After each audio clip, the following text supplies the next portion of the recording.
On my wedding night, I opened Instagram and saw my entire family smiling on a beach in Hawaii. The caption read, "Perfect family vacation with the people who matter most." They told me they had conflicts and couldn't make my ceremony.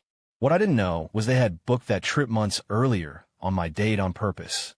A week later, my father called, not to apologize, but to ask me for $40,000. That was the day I stopped trying to earn love and finally set boundaries. I grew up in a house that, from the outside, looked like something out of a lifestyle magazine.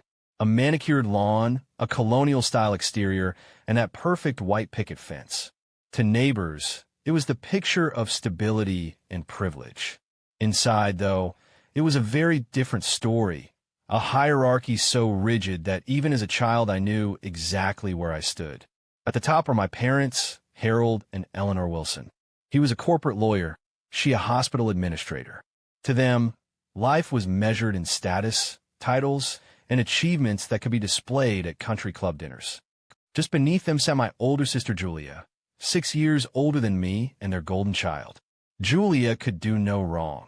Her trophies lined the shelves, her report cards were pinned proudly to the fridge, and every accomplishment of hers was treated as proof that the Wilsons were raising exceptional children. And then there was me, Esther, the afterthought, the quiet one, the one who never quite measured up. From my earliest memories, I understood that my role wasn't to shine, but to stay in the background. When Julia came home with straight A's, it was a family celebration. When I did the same, my mother would nod and say, "That's expected, not exceptional." The comparisons were constant, sometimes subtle, often blunt. When Julia got into medical school, my parents threw an elaborate party filled with champagne, speeches, and applause. When I graduated with honors in fine arts, they didn't even attend the ceremony. They had a country club event that day. Their message couldn't have been clearer. My dreams, my path, were trivial compared to Julia's. This hierarchy wasn't just about recognition. It shaped how I saw myself. I started to believe that maybe I really was the disappointment. Maybe the best I could do was try harder, work longer, and hope that one day they'd look at me the way they looked at Julia. If there was one place I felt truly alive, it was behind a camera. My passion for photography began in high school, almost by accident. My art teacher, Mrs. Lawson, handed me an old Nikon for a class project. The first time I pressed the shutter and watched an image appear in the darkroom, I felt like I discovered magic. A single frame could freeze emotion, capture a story, and hold it forever. I poured myself into it. While Julia was dissecting lab specimens and preparing for a pre-med path, I was developing rolls of film late into the night, mesmerized by the way light and shadows shaped meaning. For the first time, I wasn't comparing myself to her. I was building something of my own. When I announced that I wanted to pursue photography in college, my parents staged their first intervention. "We're not paying for you to waste 4 years learning to take pictures," my father said across the dinner table. My mother tried to soften it. "Maybe if you studied business with photography as a minor, at least then you'd have something practical to fall back on." They talked about me as if I wasn't even in the room. Eventually, we struck a compromise. I'd double major in business and fine arts at the State University, and they would help pay tuition as long as I maintained a 3.5 GPA. It was a deal that felt less like support and more like a test. But I worked harder than ever, juggling 2 majors, taking wedding gigs on weekends, building a small portfolio that I was proud of.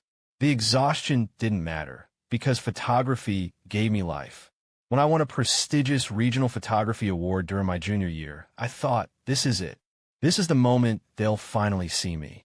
I mailed them the newspaper clipping with trembling hands. My mom called that night. "I saw your little article," she said. "It was nice. Did you see Julia just published her research in the New England Journal of Medicine?" That was the pattern. Every light I tried to shine was immediately dimmed by Julia's brighter, more meaningful glow. After college, I took the path my parents wanted, or at least the one they could tolerate. I joined a marketing firm, 9 to 5, steady paycheck, health benefits. On the surface, it looked like I was finally making responsible choices. But on evenings and weekends, I built my photography business in secret, shooting weddings, portraits, and events slowly carving out a reputation for capturing authentic, emotional moments instead of stiff poses. For 3 years, I lived a double life. During the week, I was the dutiful employee in a cubicle, nodding through endless meetings. On weekends, I was the artist, standing behind my camera, chasing fleeting glances and unscripted laughter. I saved every penny, took on roommates in a cramped apartment, and skipped vacations so I could invest in better equipment and build a portfolio. When I finally had enough clients to make the leap, I quit the corporate job. To me, it felt like freedom. To my father, it was career suicide. He called me reckless, irresponsible, a dreamer doomed to fail. "You're throwing away stability for a hobby," he said. And yet I didn't fail. My calendar filled up a year in advance. I hired assistants. I bought a small condo. My work won awards overseas. None of it mattered to my parents. At family gatherings, my mother would beam as she introduced Julia. "She's a surgeon, you know." Then she'd wave her hand toward me. "And this is my younger daughter," as if my name and career weren't worth mentioning. I once overheard her telling a friend I was still figuring things out, as though I hadn't built a thriving business from scratch. It was during one of those weddings that I met Noah. He was the best man, easygoing and kind, the kind of person who made nervous grooms laugh and elderly guests feel seen.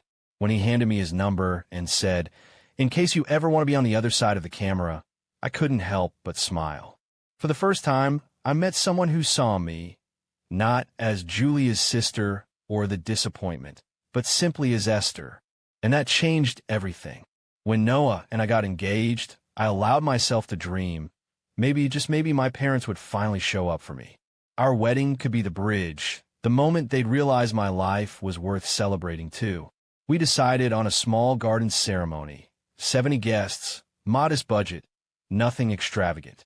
After photographing so many weddings, I knew what mattered wasn't the centerpieces or the designer gown, but the vows, the people, the love in the air. My dress was vintage-inspired lace, tea-length instead of floor-length, simple but elegant. Wildflowers in shades of blue and purple, my favorite colors, would line the aisle. Noah's family was ecstatic. His mother lent me her grandmother's pearl earrings, calling them my something borrowed. His sister designed handmade invitations with pressed flowers. Friends offered their talents as gifts. A cake from a pastry chef friend, photos by colleagues who charged me almost nothing. Every detail felt personal, infused with love. But when it came to my family, love was never the currency. I called my mom to share the news, brimming with excitement. Noah proposed. "We're getting married in June." There was a long pause before she replied. "Well, I suppose congratulations are in order. June is such a busy month. Your father has a conference, Julia is presenting at a medical symposium, and the grandkids have recitals."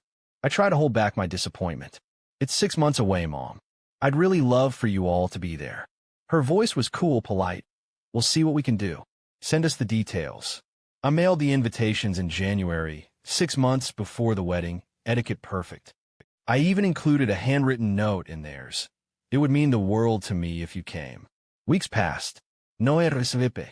By March, I drove to their house to ask in person.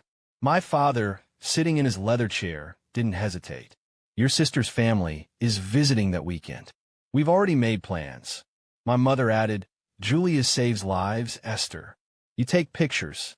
Their verdict was clear. My wedding was trivial. June 12th arrived with perfect weather, as if the universe wanted to make up for my parents' absence. Sunlight filtered through the trees, wildflowers lined the aisle, and the garden was alive with laughter. Friends and Noah's family filled every chair. My Aunt Karen and Uncle Jack had driven 6 hours to be there. He even walked me down the aisle, his arms steady and reassuring. It was everything I had envisioned. Simple, intimate, and filled with genuine love. As I exchanged vows with Noah, my voice cracked with tears, but not just from joy. Somewhere deep inside, I still held on to the hope that my parents might surprise me. Walking late proved me wrong. They never did. The reception was warm and joyful. Guests danced under string lights. Children chased bubbles across the lawn, and Noah made everyone laugh with his heartfelt, slightly clumsy vows. I smiled. I posed for photos, I cut the cake. Outwardly, I looked like a bride glowing with happiness. But when the crowd thinned, I found myself checking my phone, waiting for a text to call anything. Nothing.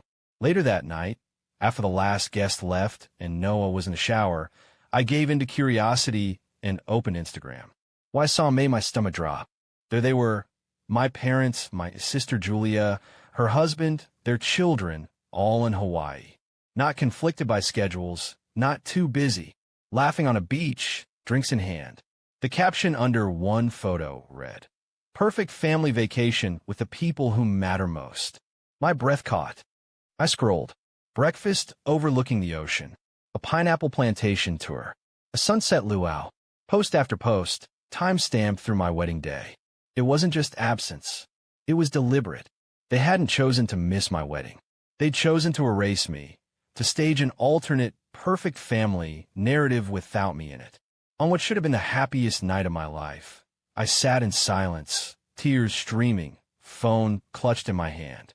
My family had replaced me with a vacation. In the days after the wedding, I carried two conflicting emotions, joy for marrying Noah and grief so sharp it felt physical. I wanted to savor our honeymoon, the laughter, the stolen kisses, the sense of finally being chosen. But every now and then, I'd catch myself checking my phone again. Maybe there'd be a belated congratulations text. Maybe some acknowledgement. Nothing came. It wasn't until a week later that my phone finally lit up with my father's name. For a moment, hope flickered. Maybe this was the apology I'd been waiting for. I answered quickly. "Esther," he said, his voice brisk. "We need to talk about the Madison property loan." My chest tightened. 3 years earlier, desperate for some sign of his approval, I had co-signed a loan for one of his real estate ventures. He'd brushed it off as a formality, a way to help with tax advantages. "I'll handle everything," he'd promised. "You won't need to worry." Now, his tone was urgent. "The management company has failed. Payments haven't been made in months. The bank is threatening foreclosure. You need to transfer $40,000 immediately to cover the arrears and penalties." $40,000. My wedding had been, in their words, a trivial event, not worth their time. But my savings? My financial security? Suddenly, that was family responsibility. I sat in silence, letting the hypocrisy sink in. When my father spoke again, it was in the same commanding tone he'd used my entire life. "Esther, this affects your credit too. Don't be unreasonable. Family has to come first." The irony was suffocating. Family hadn't come first when I walked down the aisle without them. Family hadn't come first when they toasted the people who matter most in Hawaii. Family only came first when they needed something from me. For the first time in my life, I felt something shift. The grief hardened into resolve. If my wedding was trivial to them, then so was this financial crisis to me. When I hung up that first call with my father, my hands were trembling. Not from fear this time, but from clarity. For 30 years, I had played by their rules, chasing approval that never came, accepting crumbs of acknowledgement while Julia feasted on their pride. But now, they had handed me the perfect mirror. My wedding was trivial, then so was their crisis. The next day, I called them back. My voice was steady, rehearsed. "I've reviewed the records. I know the payments stopped months ago, around the time you booked the Hawaii trip." He bristled immediately. "That's irrelevant. The point is, you're legally tied to this. You must send the money." "No," I said simply. A stunned silence followed. My father wasn't used to hearing that word from me. "Esther, be reasonable. This affects your credit too. 40,000 is nothing compared to what you'll lose if this goes into foreclosure." I took a breath and repeated his own words back to him. "Trivial matters, Dad. That's what Mom called my wedding. Consider this loan trivial to me." The explosion came fast. "How dare you speak to me this way? After everything we've given you." I almost laughed. "You gave me conditions, comparisons, and silence. Everything I built despite you, not because of you." Within 24 hours, the fallout spread. My phone buzzed with messages from extended relatives. "How could you abandon family?" one aunt scolded. My cousin called me childish. Even my grandmother, usually neutral, left a voicemail pleading with me to help your poor father. Not one of them mentioned my wedding. Not one acknowledged that my parents had abandoned me first. For years, I had let them write the family narrative. Esther the disappointment, Julia the pride. But this time, I wasn't playing my role. I wasn't the afterthought anymore. I was the boundary. Not everyone saw me as the villain in this story. For every angry voicemail, there were quieter voices of support. My Aunt Karen, the same one who walked me down the aisle, called to say she was proud of me. Your mother has always played favorites, she admitted bluntly. I love her, but she's done you no favors treating you as less than. It's about time someone stood up to her. My cousin Danielle, who had distanced herself from family years earlier, sent a text that simply read, "Welcome to the other side. Call me if you need someone who gets it." Even my Uncle Peter, my father's brother, emailed me to say he admired how I'd built a life on my own terms. Their words mattered more than I expected. For once, I wasn't alone. I also started therapy. For months, I unpacked the grief of realizing that my parents would never love me the way I needed them to. You can't make someone love you differently, my therapist said one day. But you can stop accepting less than you deserve. That sentence became my anchor. Meanwhile, Noah and I built the life my parents said was impossible. My photography studio expanded. His school promoted him to lead teacher. Our apartment became a home filled with laughter, music, and the unconditional love I'd craved my entire life. Then came my Uncle Jack's funeral. He had always been kind to me, and I couldn't miss honoring him. It was the first time I'd seen my parents since the confrontation. They looked older, smaller, almost diminished. We barely spoke during the service. But in my aunt's kitchen afterward, my mother cornered me, nervously rearranging a tray of cookies. "We may have been hasty," she said finally. "We regret missing your wedding." Not an apology, not fully, but a crack in the wall. It wasn't reconciliation, but it was the first time she'd acknowledged that maybe, just maybe, they'd been wrong. For me, that was enough to know the boundaries were working. 2 months after Uncle Jack's funeral, I discovered I was pregnant. The news lit up our home like a sunrise. Noah spun me around the living room when I showed him the test, laughing and crying at the same time. For the first time in years, the thought of family filled me with hope rather than dread. When our daughter Lily was born, everything shifted. The moment they placed her in my arms, I understood unconditional love in a way I never had before. It wasn't about achievements or status. She didn't have to earn my love. She had it completely from her very first breath. Noah's parents visited immediately, showering us with gifts, hugs, and joy. My Aunt Karen and cousin Danielle came with meals and offers to babysit. Weeks later, when I finally felt ready, I invited my parents to meet Lily. They arrived bearing gifts that surprised me. A handcrafted music box, a tiny silver bracelet that had once been my mother's. My father, usually stiff and distant, cradled Lily with tenderness I had never seen in him. For a moment, he looked at her the way I had always wished he would look at me. I didn't mistake it for a miracle cure. Our relationship remained complicated, sometimes strained. Old habits die hard. But Lily became a bridge, a chance for a new dynamic built not on performance or hierarchy, but on presence. And this time, the rules were mine. Boundaries were clear.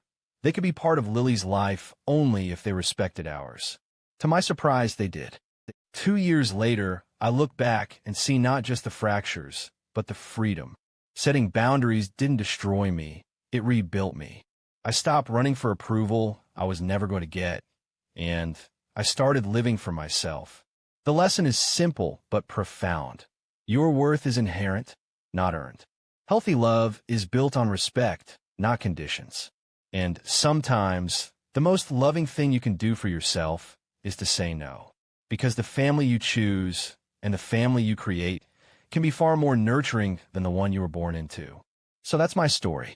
A childhood spent chasing approval, a wedding day my parents deemed trivial, a financial crisis that forced me to finally stand up, and the boundaries that changed everything. Looking back, the pain was real, but so was the freedom that came after. Boundaries aren't walls meant to shut people out. They're doors that protect your peace and invite in only those who respect it. For me, that meant building a life defined not by my parents' standards, but by love, authenticity, and respect. If there's one thing I hope you take away, it's this. Your worth is not something to be earned. It isn't tied to grades, careers, or titles. It isn't decided by parents who only cheer for one child. It is inherent, unshakable, and fully yours. And if you've ever been told that your milestones don't matter or that your dreams aren't enough, remember my story. Because sometimes saying no to those who undervalue you is the most powerful yes you'll ever give yourself. Now I want to hear from you. Have you ever had to set boundaries with family members who didn't value you or your choices? What helped you find the courage to finally stand up for yourself? Share your experiences in the comments. I read every one, and your stories might be exactly what someone else needs to hear today. If my journey resonated with you, please like this video, subscribe, and share it with someone who needs to know that they, too, deserve respect and unconditional love. Because in the end, the family we create through love, choice, and boundaries can be far more healing than the one we're born into. Thank you for listening. And remember, protecting your peace is never trivial.